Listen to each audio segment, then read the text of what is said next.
to GaulCast, the Gaulish Polytheist podcast. I'm Artocatos. And I'm Branogara. And today we have a very, very cool episode. We're going into animism, which is kind of the backbone of polytheism, not just for Gaulish, but just polytheism in general. It is. And now we have a guest for today, and we'll get him on here in just a second. But he is Gaulish Polytheist like us. He's also a druid. And his name is Branos, and I can't pronounce the last name because I'm bad at it. Can you? Branos Carnutodruidon. There we go. And welcome back. Our last episode, we had a couple of sound difficulties. I would like to say we promise that won't happen again, but I would be lying, and it's going to happen frequently until we get real microphones, which may or may not happen anytime soon. Let's be totally honest. And believe me, it's my own personal hell trying to edit through all that quagmire of audio. Now, we were considering putting our podcast up on YouTube, not as a video recording, but as just the audio with, a logo or something up on it.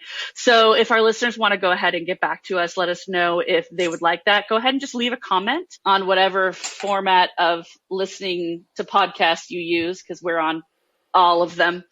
And let us know if you want us to do that. It's something that we've talked about, something we've kind of noodled around, and I figured it would probably be best if we actually just ask the people who listen. And it's, the reason the topic came up is I've had various coworkers and a couple people on Discord ask me if we're going to do a YouTube channel, and I would love to dive into that. If you want to just hear the podcast, I thought about doing like small little videos on random little miscellaneous topics. Definitely let us know, comment, send us a message on what you guys would want, and we'll try to facilitate it as best we can. All right, awesome. And should we, Artocatos, go ahead and just jump into the topic? Might as well, yeah. All right, well, let me go ahead and bring on our lightning-slinging druid. Welcome, Branos. Hey, how's it going? Pretty good. Now, Branos, can you give us a little bit of an idea of who you are and what you do before we hop into the topic? Sure. I do lots of things. It's hard to really say.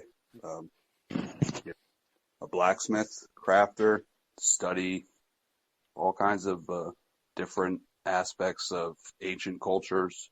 I'm going to help out Mr. Modest here. Branos is the Weletos of Cultural Appropriation. He's one of the three founding members of BNG, Bessus Neo-Galation. He's also the creator of GaulishPolytheism.com, and he just is always working, writing articles for his blog, the Carnutian Nematon. He's got his craft shop, the Carnutian Workshop.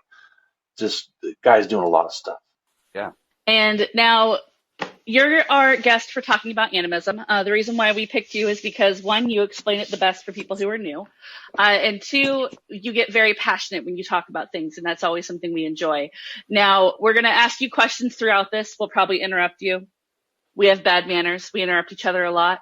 We're going to start off with a pretty simple one. And what is animism as a general whole? Animism would be the feeling you get from things around you, the connection you have with those things. So just kind of like the resonant energy. Exactly. Okay.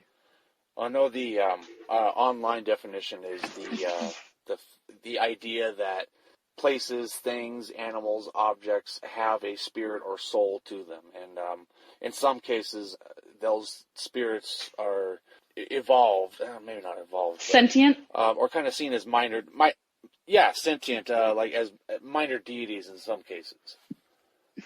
Sure.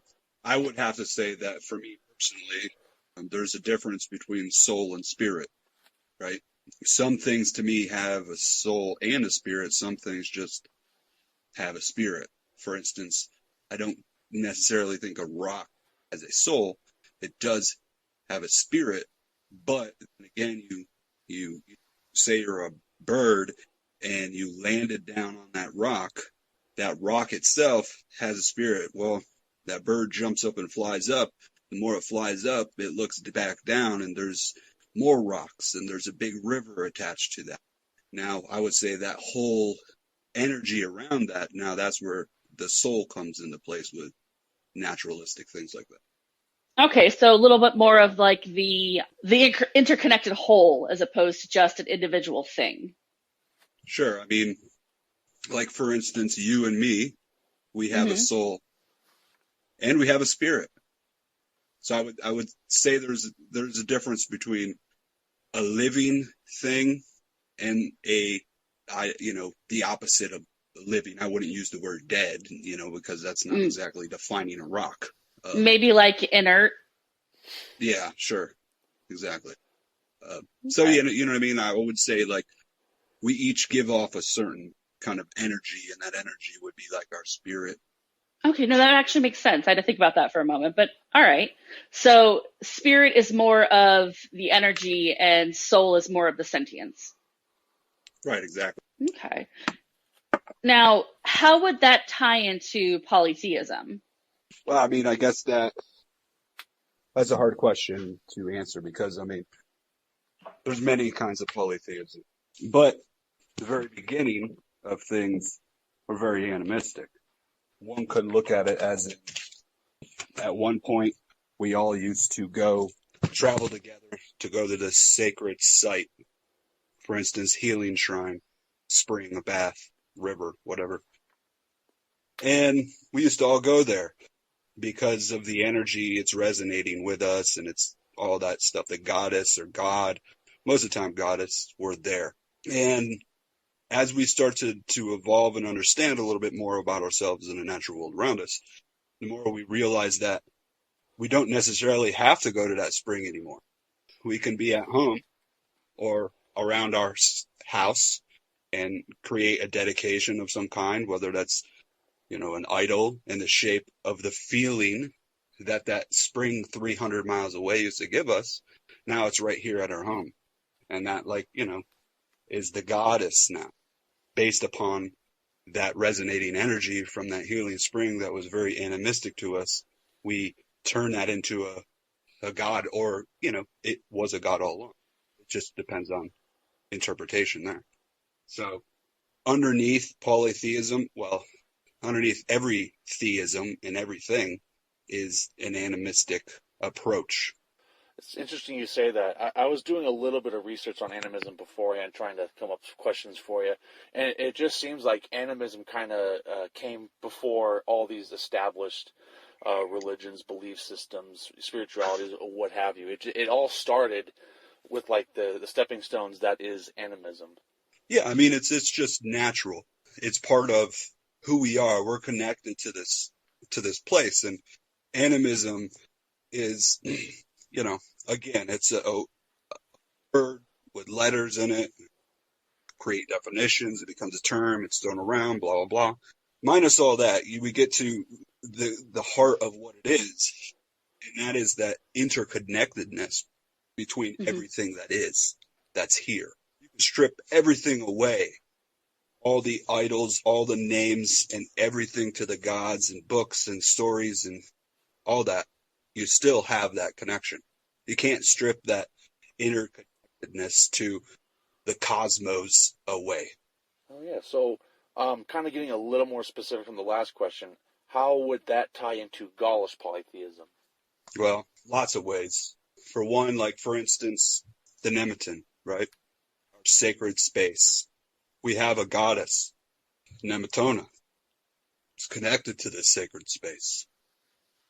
And we have writings, writing from a Roman poet that describes our Nemetons, and he describes in this like gory detail, kind of this, very dark aspect. And whether one wants to believe those writings were true or not, that's up to the individual. Me, for one, like to think that they are true, because I can see it now. I can see a place that is a sacred space.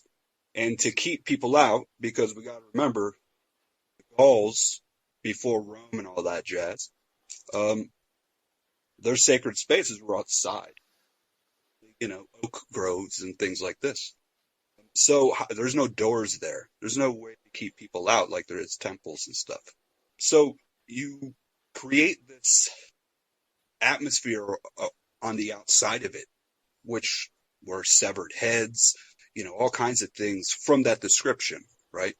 And that right there is very animistic in itself, because it showed you the power of Nemetona right here and right then, right there on the outside. It's the protector. The more I talk about it, the more there necessarily is not a how is Gaulish polytheism an animistic thought, like when it's just intermittent, it's the same. There's not really a distinction in a sense. It's just part of connecting to the land and world around you. I mean, like most of all the goddesses are associated with rivers. You got mountain gods and mountain goddesses. You got smithing gods that were associated with mountains as well for the minerals and mining and all these things. To where next thing you know, you have mining happening. Mining is very animistic itself. It is creating this energy.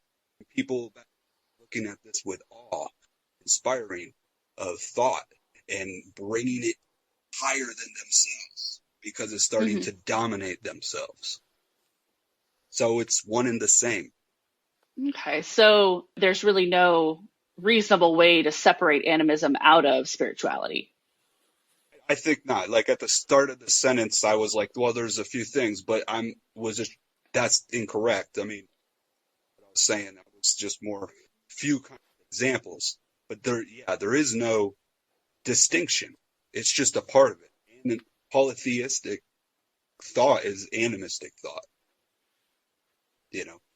Belief in gods, sure, but underneath that is animistic. That's how we even got to that stage.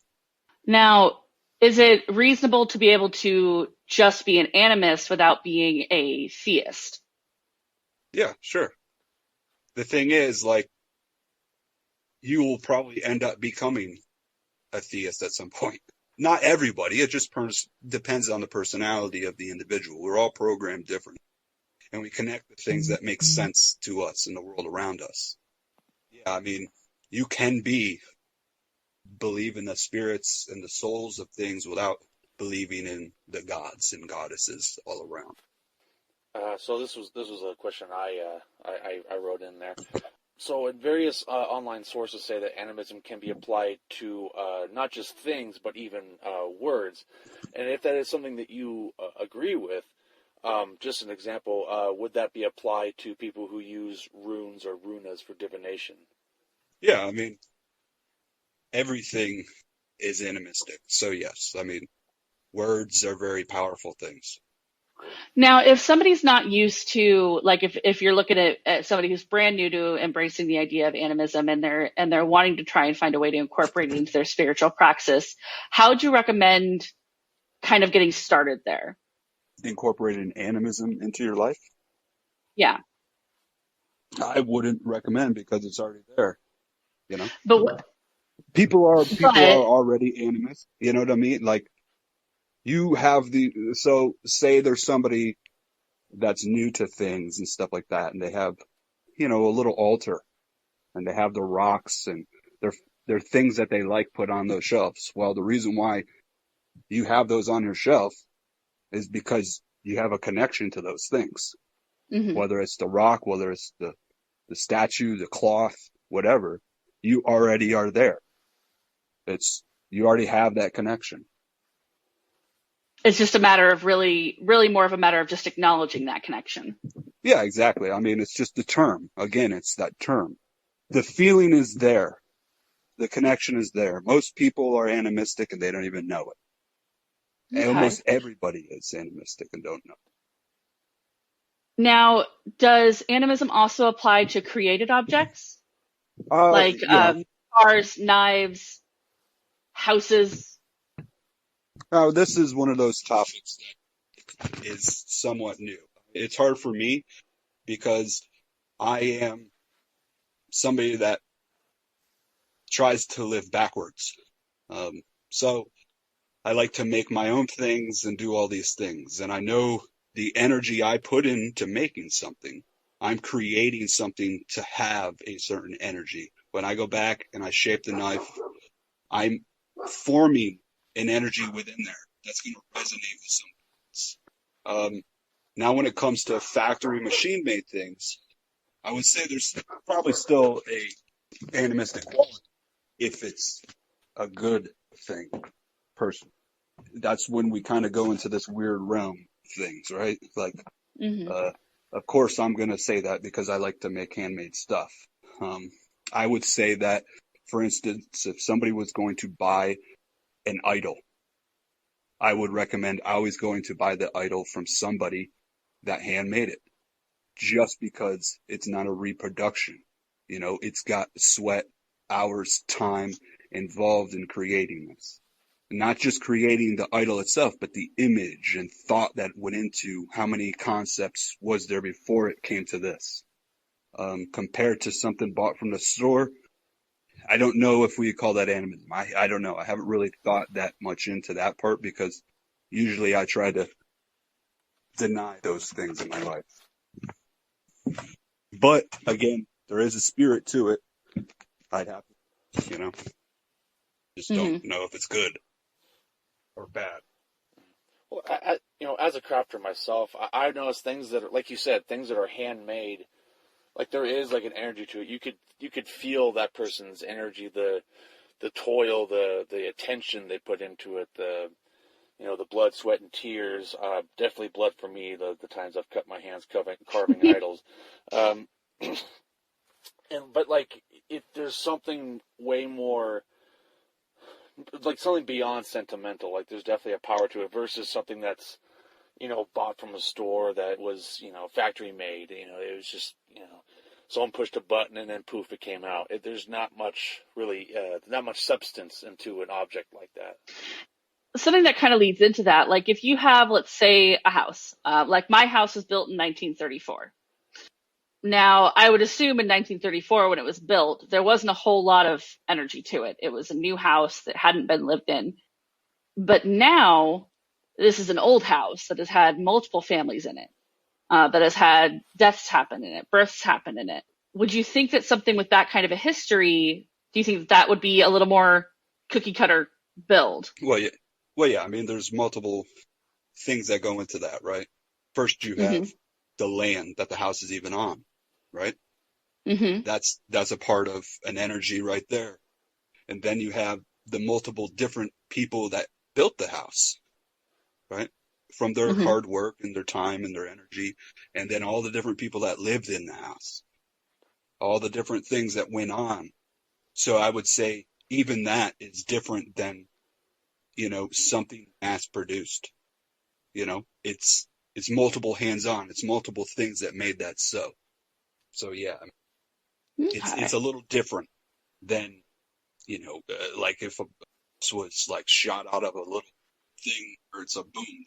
I mean, maybe in time as it exists, but the problem is the things that these things are made out of don't even exist that long to even get to have animistic or energies to resonate.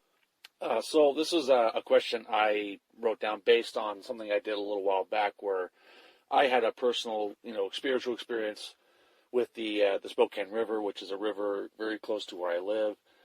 And I the last time I was there, I found some driftwood and I made an idol out of it to kind of honor the spirit of the Spokane River. I did some research beforehand, and obviously that's a very sacred area to the native tribes of the area that I live in. For those who live in America and in other areas with indigenous tribal history, how can one practice animism without crossing into cultural appropriation? Because that was something I tried to walk the line on very, very strictly. That's a hot topic. Yes, it is.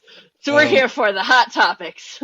I mean, I would say, to always respect the people, like the things around you, not just with nature and stuff like that, but also the people.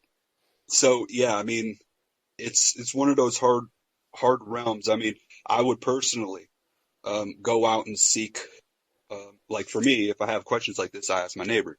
He's Cherokee here. So when I have certain questions about this, I ask him. But, at the heart of it, he doesn't speak for the whole Cherokee people either. So I don't know if I have the realm to answer that question coming from those cultures, you know? That's fair. That's fair. I was just curious on your opinion on that. Yeah, no, I mean, I get it. If you want to, we have here multiple mountain peaks, Pisgah, Mount Mitchell, and they have energy resonating, very animistic, different. Mount Mitchell is the highest point east of the Mississippi. So when you go over there, it's like 20 minutes away or so. It's very different kind of energy that you're resonating with than down here. The temperature is 30 degrees different. There's different kinds of animals up there, different kinds of trees. It's like another country almost. But, I just kind of, I don't go out of my way to overthink those things. Like I just go there and I take pictures and I respect it. I'll take my banjo or my flute or instrument and play music. That's kind of how, I don't give them names. I just trash if I see it, I mean. Yeah, absolutely. That when I made my idol to the Spokane River, I made sure not to name her. I just refer to her as the spirit of the river. Yeah, exactly. But exactly, that's exactly what I was talking about early on, though, when I was talking about people going to the baths and stuff, right? Yeah, we have the Chattahoochee here. She's a big girl. Yeah. So that's exactly what you did, was you took an animistic quality of something you felt from this, river, and you created into a god or goddess. That's how simple it is for. Oh, kind of a part two to that, and is like, as polytheists, we've seen that there are different smaller groups within the community that they mix their kind of white supremacist kind of nonsense into it. Like you see it a lot in like heathenry. And like just the misuse of spirituality and polytheistic practice. Can this be done with animism? Can animism be misused? Well, I mean, by not respecting, and that misuse can be how any way somebody could misuse something. It's just think it can really be transformed into something like these crap groups do, personally, because it kind of goes against the whole thing in general. Animistic, it's not the same thing as polytheistic, right? That's where it becomes a problem, right? Say you made that idol and you took it home and you said that this idol from the Spokane River that was created out of an animistic quality, now this idol has become a goddess in a sense. You associate hateful rhetoric towards it, then sure. I hadn't thought about that. I see what you're saying.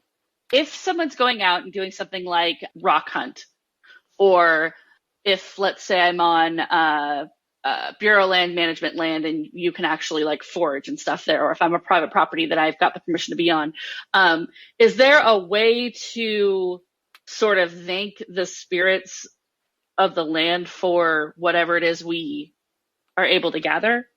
Yeah, I mean, that's just all based upon your custom and tradition, your religion or belief, Could be a very simple thing as saying a prayer, a Thanksgiving prayer, just a thankful prayer. That could be it. Unless you have something to leave behind, as long as it's not something that's going to harm the environment, that would be good as well. What are some good sorts of offerings to leave? Like things that you can leave like a little something that's not going to hurt the environment. Like, do you have suggestions? Well, yeah, you can leave, if you have a necklace, I know that might sound messed up, taking off your perfect necklace that you love, to leave behind to pick up a rock. But in that moment, that's the gifting cycle. We gift things that we love, not things that we just don't really care about, right? So anything like this. I have, I make my Sakelos hammers, and I go through a bunch of them because different places I go, and like say I'm wandering through the forest and I like to go off the trail and stuff with my kid, and we might come across this cool little stream, and it has like a perfect rock to sit down on. Like I'm like already granted permission to sit because there it goes. There's a rock to sit on. I might sit down, and the only thing I might get out of that, I might not take nothing from there, but all I might take at the moment is, solitude, a state of peace, a state of clarity. And, I'll take the necklace off and hang it up in one of the trees. It's made of wood, so, wood and twine, hemp twine, so, or cotton. So, yeah, be something very simple like that. If you're carrying, like I carry with me, I carry coffee grounds. Are there places that you shouldn't leave something like coffee grounds? Like I know that coffee grounds are great for my plants, but are they going to hurt, like, let's say a forest plant? It's probably not good for like the fish in the water, so don't leave it by the water. I'm not too sure on if it's acidic, coffee grinds. I don't know if that would harm the environment because it's not technically from that environment. Mm-hmm. But I would say that anybody that does something like this, you should do your research and know what you should be leaving without harming anything. And do you have any good suggestions on resources for either reading more about animism or maybe like podcasts or things like that? I would say the best resource you have is the self. So basically what I mean by that is don't worry about a book to learn about animism. Get up, go outside, find a same spot, a spot that resonates with you. Glance around, get the feeling of that moment, time, space, and when you're done, go back home, write it down in a book. Next day, go back out there, get that feeling, come back, write it down, and see how much looking at that same wood line has changed within that month of you writing things, and how much the fog was there and the dim lit moon time, how you felt, how that energy was compared to, the next day or a couple days later when it was a clear starry night when the trees you can see, how that gave you a totally different vibe, a totally different energy. Right there is animistic. And that's all you need to know to learn that stuff. Go wander the stream, look down at the ground, and find a rock that resonates with you. That's all you need to know. You don't need a book. Yeah, that makes sense. I haven't run into any books on animism, but yeah, I would definitely say personal experience is probably the best way to get familiar with it. I know that's how it was for me when I got started, and that's when I had my experience with the Spokane River. There's been several, natural. There's a hill next to my house that it has this really good calming energy to it, and it's like that. Just kind of exploring around some of the more rural areas, like there's like ponds and various hiking trails that just have this really good feel to it, and it's something you kind of feel in your bones in a way. So that makes sense. Yeah, exactly. Gods and goddesses, how sometimes they have different aspects to them, like different personas. Well, when you go up to that forest and you look at this day compared to the next day, when it's raining, when it's sunny, when it's cold, when it's warm, those are different aspects it's giving you. Different vibe, same forest. Today the forest is filled with bats, and tomorrow it's not. It's filled with flowers. Yeah, I've noticed that with my favorite state park up here that I go to. I've gone year round all year, and the way it feels in every season is so drastically different. Yes, exactly. And one of the key things into paying attention to these things is that you're paying attention to the cosmic order of things. And within that, it helps you with intuition. And that's key. That's like the gift it gives you. Well, Artocato, do you have any other questions? No. I think we I think we both just learned a lot today. I did learn a lot. Thank you, Branos. Yeah. Of course, there's many different ways and views. Well, Yeah, thank you for joining us. Before we let you go, I'll do a little promotion for you.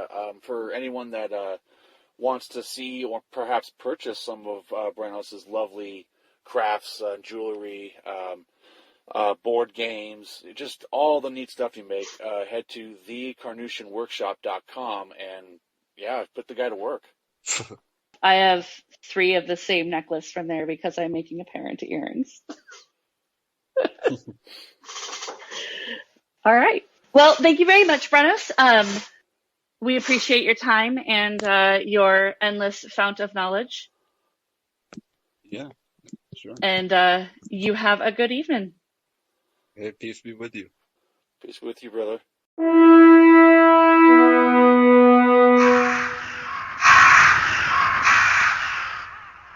Really hope you learned a lot from that, because I know we did. Oh, yeah. Yeah, Branos, every time we talk to Branos, we always learn something new. The guy's just, he's awesome. His ideas are so outside the box. It's very refreshing. It really is. I enjoy my my chats with Branos. He helped me out big time when I was first starting out, and I wouldn't have known that there were Gaulish groups if it weren't for Branos. So, I'll say it now. Thank you, Branos, for helping me get on my path, because I would definitely just be dinking along if it weren't for him. He's very helpful. Usually when I've got something I'm not really understanding or having a hard time wrapping my brain around it, he's one of the ones I'll talk to, because I know if I just throw stuff at him, he'll be able to help me kind of think through it and noodle through it. Yeah, oh yeah. And he's always got, it could be a short answer, it could be a long answer, but he will have an answer. I've never heard him just say, well, I don't know, and then just leave it at that.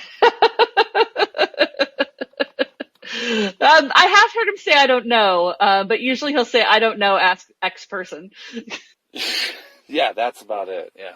All right, so let's go ahead and get on with our Virtue of the Month episode. Virtue of the episode, there we go. Well, our virtue for this episode is, and you know what, this is my pronunciation, I'm sticking to it, it's trogokaria, which is compassion and empathy. But not just compassion and empathy, it's empathy and sympathy without pity. It's compassion within your limits and not letting it overwhelm you, because you do have to show yourself the same compassion without your own self-pity. It's also understanding, knowing when you can't provide any more compassion or empathy without it hurting yourself, and letting yourself receive compassion and empathy from your tribe when you need it. Now, for me, no lie, like, I'm great with compassion and empathy for other people. I am terrible about having compassion to myself. It is one of the hardest things for me. I hold myself to a standard that I frequently do not meet, and I don't necessarily have any self-pity about it. I just am not particularly compassionate with myself. And that's fair. And I'm very much in that same boat. I mean, I've gotten better than I used to be. I was, years ago, I was very much in a pit of self-loathing. So, I mean, yeah, constantly berating myself and just being harder on myself than I was with anyone else. Now it's a good, healthy balance where, I call it like I see it, whether it's someone else or with myself. But I do try to have that empathy and compassion, and try to not, get too much into the pity. Again, with either others or myself, and it's not easy. And I think you know that perfectly well. Mm-hmm. Well, and I think that everybody experiences that sort of self-loathing at some point in time in their life. I know I have. Most people I know have, to a degree of some sort, experienced that. I think that this sort of comes into play when you start to move past it and you start to heal. And that's when you start kind of giving yourself a little bit more compassion, giving yourself a little bit more room to breathe. And I do that, but I also will come down harder on myself than I ever would on another person. Yeah. And I think a lot of people can relate to that. I know I do. Like I'm more easy to forgive other people than myself, and that does lead to me living with quite a bit of regret. And so I've heard a lot of people say, live without regret.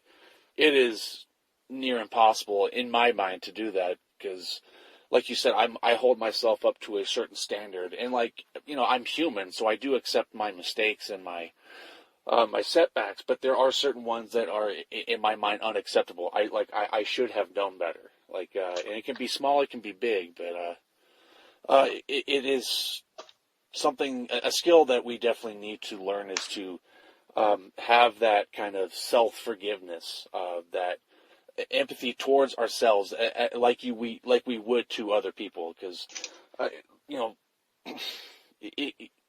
I find it way easier to have that compassion, empathy to others, and it's just I have to put more muscle when applying it to myself. Mm-hmm.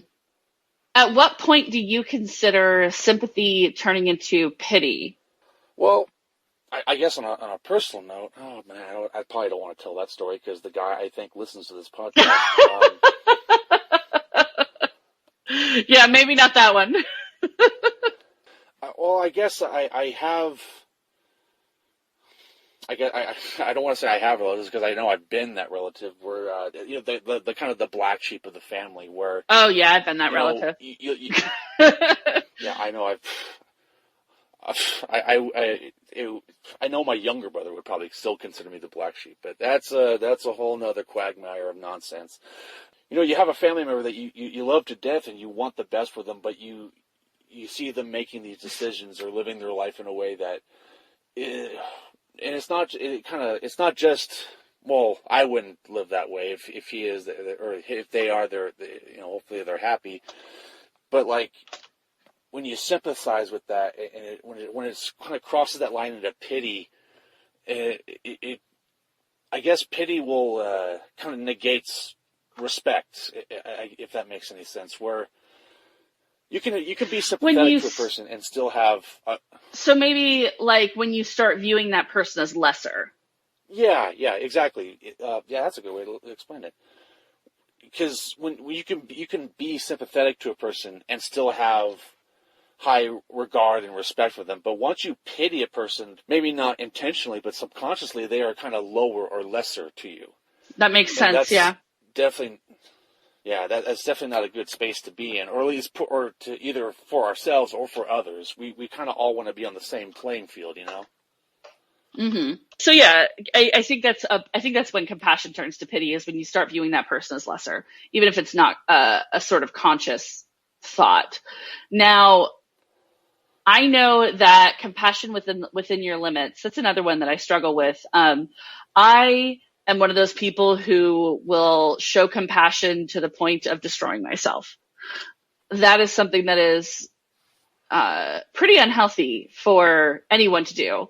Letting empathy and compassion sort of eat you to the point of self-destruction, whether it's financial ruin or emotional ruin or even, a physical ruin.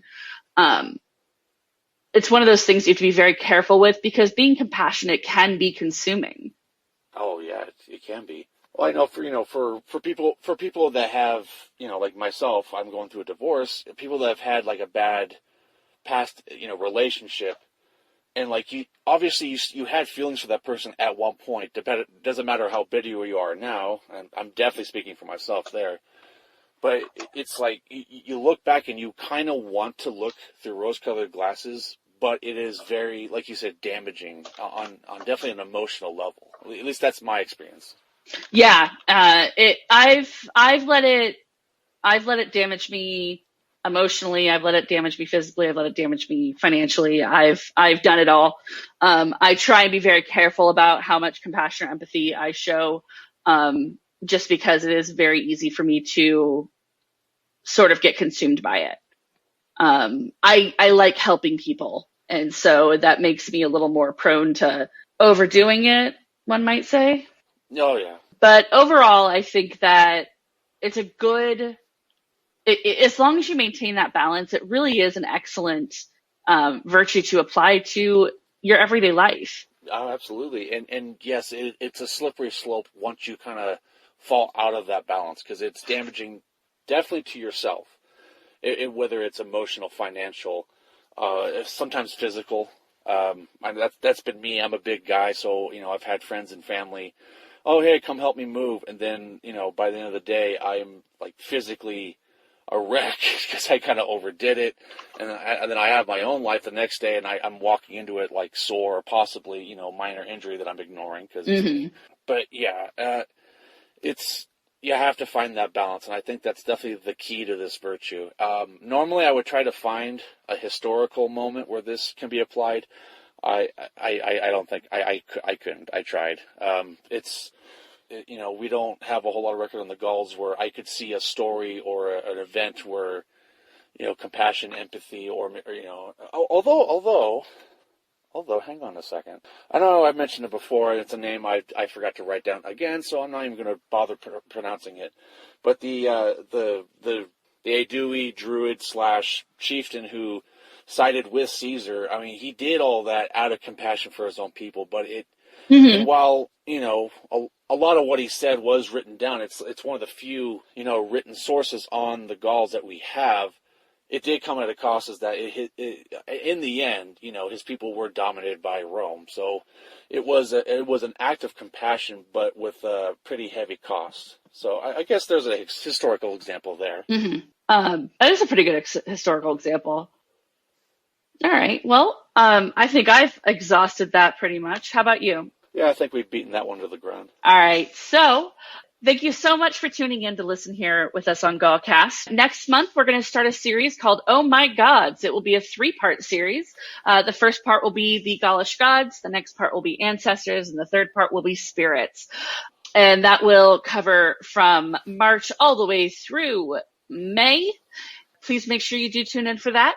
You can leave us feedback on our comment sections on whichever podcast platform you listen to. You can also find us at GaulCast.com.